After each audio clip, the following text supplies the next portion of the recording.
जान और जहान पर भारी पड़ती कोरोना की दूसरी लहर को लेकर सीएसआईआर के सर्वे में बड़ा दावा किया गया है। इसके मुताबिक महामारी फैलने की बड़ी वजह संक्रमण से लड़ने के लिए जरूरी एंटीबॉडीज की कमी को माना गया है।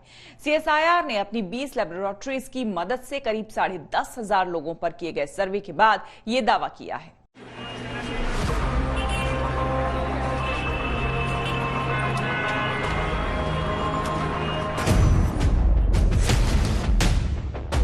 कोरोना वायरस की दूसरी लहर का कहर लगातार बढ़ता जा रहा है। कई राज्यों में जारी लॉकडाउन के बीच देश की राजधानी दिल्ली में लॉकडाउन को एक हफ्ते के लिए बढ़ा दिया गया है। इससे आर्थिक हालात लगातार कमजोर हो रहे हैं और देश की इकोनॉमी भी खतरे में आ गई है। इस बीच council for scientific and industrial research यानी कि CSIR के सर्वे ने दूसरी लहर में संक्रमण फैलने की वजहों का जिक्र किया है। सर्वे के मुताबिक पिछले साल सितंबर में संक्रमण पीक पर पहुंच गया था। इसके बाद भी लोगों के बीमार होने की वजह सीरो सर्वे में पॉजिटिव पाए गए लोगों में संक्रमण से लड़ने वाली एंटीबॉडीज की गैर मौजूदगी को माना गया है। CSIR ने अपनी 20 लेबोरेटरीज की मदद से 10,427 लोगों पर सीरो सर्वे किया था। इनमें कॉन्ट्रैक्ट वाले कर्मचारी, उनके परिवार के लोग भी शामिल थे। ये लोग 2 केंद्र शासित प्रदेशों के साथ 17 राज्यों में रहते हैं। 10,427 लोगों पर किए गए सीरो सर्वे में औसत पॉजिटिविटी रेट 10.14% था। सर्वे के मुताबिक पिछले 5 से 6 महीने में एंटीबॉडीज की संख्या में काफी गिरावट आई है, जिसकी वजह से लोग संक्रमण के शिकार हो रहे हैं। सर्वे में दावा किया गया है कि 5 से 6 महीनों के बाद सीरो पॉजिटिव लोगों में महत्वपूर्ण न्यूट्रलाइजेशन एक्टिविटी की कमी देखी गई है। हालांकि CSIR के डेटा से पता चलता था कि NC एंटीबॉडी वायरल और इन्फेक्शन के खिलाफ लंबे समय तक सुरक्षा प्रदान करती है। ज्यादा सख्त प्रावधानों को लागू करने से शरीर में न्यूट्रलाइजेशन की बड़ी कमी हो सकती है। ऐसे में यही वो चीज है जो मार्च से कोरोना की दूसरी लहर को और ज्यादा बड़ी बना रही है।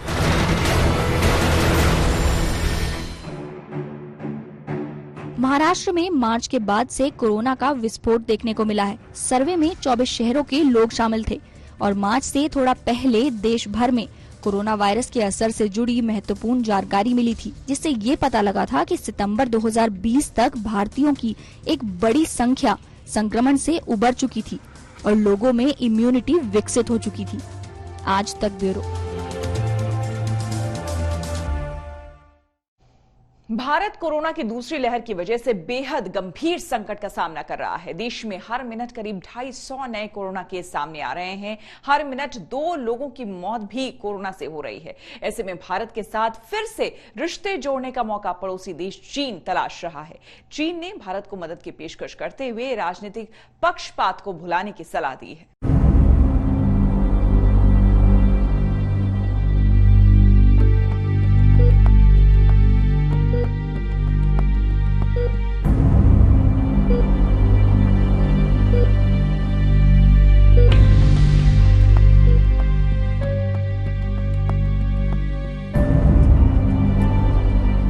भारत में कोरोना वायरस की दूसरी लहर से पैदा हुए हालात पर ड्रैगन मदद की पेशकश कर रहा है। दूसरी कोरोना वेव में दिनों दिन गंभीर होते जा रहे हालात पर चीन ने चिंता जताई है।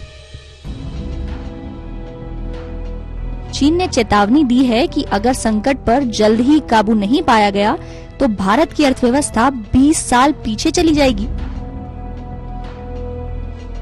बीते साल से दोनों देशों के रिश्तों में आई कड़वाहट को किनारे रखकर ड्रैगन सलाह दे रहा है कि भारत को राजनीतिक पक्षपात को एक तरफ रखकर चीन से सीखना चाहिए। चीन भारत को टेस्टिंग क्षमता बढ़ाने और अस्थायी अस्पतालों का निर्माण करने की नसीहत दे रहा है। पड़ोसी देश की तरफ से कहा जा रहा है कि आने वाले 2 हफ्तों में भारत में रोजाना आने वाले नए मामले बढ़कर 5 लाख तक हो सकते हैं। साथ ही चीन का कहना है कि भारत में आज भी असल संख्या दर्ज मामलों से काफी ज्यादा है, क्योंकि इसमें कई बेघर लोगों को शामिल नहीं किया गया है। ग्लोबल टाइम्स की रिपोर्ट के मुताबिक इससे भारत की आर्थिक स्थिति कमजोर होगी और ऐसा भी हो सकता है कि इससे दक्षिण एशिया की स्थिरता भी प्रभावित हो। सीमाओं के मोर्चे पर क्या होगा, ये कहना फिलहाल जल्दबाजी है, लेकिन चालबाज चीन अपने इन पैतरों से या तो भारत के साथ रिश्ते सुधारने का सही में अवसर खोज रहा है या फिर भारत के प्रतिबंधों से घबराकर वापस किसी न किसी तरह कारोबारी रिश्तों को सामान्य करने की फिराक में है। चाइना से यहाँ पर भारत ने ट्रेड काफी हद तक कम कर दिए हैं या फिर ये कहें कि बंद कर दिए हैं, जिसकी वजह से चाइना को काफी परेशानी झेलनी पड़ रही है। और इसी वजह से ऐसे हालात में जब भारत में कोरोना के केसेस बढ़े हैं तो वो यहाँ पर हेल्प की उम्मीद समझता है कि वो यहाँ पर भारत की हेल्प कर सकता है, लेकिन भारत अन्य देशों से यहाँ पर मदद ले रहा है। जिस तरीके से अभी ऑक्सीजन की जब कमी हुई तो कुछ देशों से ऑक्सीजन इंपोर्ट की गई। बिजनेस आज तक में मेरे साथ फिलहाल इतना ही। देश दुनिया की तमाम खबरों के लिए देखते रहिए आज तक।